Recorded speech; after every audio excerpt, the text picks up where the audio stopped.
Et puis la rencontre entre le M23 et le président angolais João Lourenço n'est pas une négociation avec le gouvernement congolais. Propos du ministre national de l'enseignement supérieur et universitaire devant la presse ce lundi à Goma, parlant de l'arrivée des militaires burundais dans le cadre de l'EEAC. Moïndo Nzangi affirme qu'ils seront avec les FARDC dans toutes les zones où les M23 vont se retirer à partir de ce mardi 7 mars 2023. Suivez-les dans cet extrait choisi une fois de plus par Patrick Sialoua.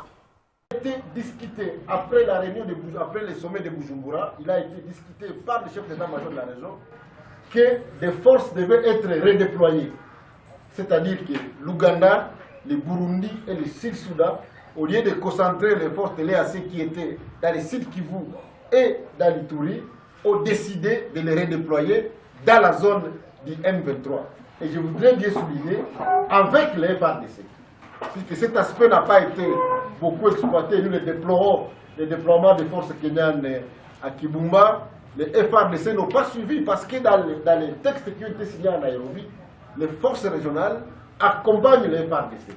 Et donc dans les déploiements qui vont se faire, notamment du Burundi et de l'UPDF, on va bien évidemment veiller à ce que les forces des FARDC soient là. Donc ceux qui rêvent qu'il y aura encore mixage des forces qu'on nous amène encore des Rwandais, qu'on les reverse dans notre armée, on ne le fera plus puisque nous avons payé le prix le plus fort. Aujourd'hui, si nous n'arrivons pas à maintenir un équilibre de forces sur le terrain, c'est parce que notre armée a été de manière répétitive infiltrée, notamment grâce à ce genre d'accord, et donc on ne le fera pas.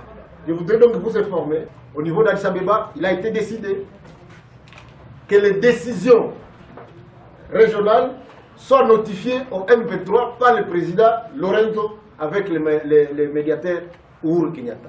Ce qui a été fait.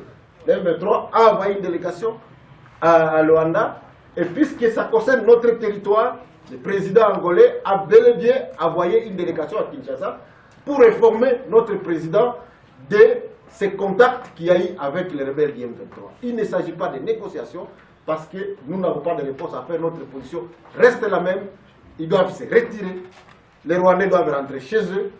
Ils doivent être cantonnés. C'est à partir de ce moment-là qu'on saura qui est Congolais et qui n'est pas.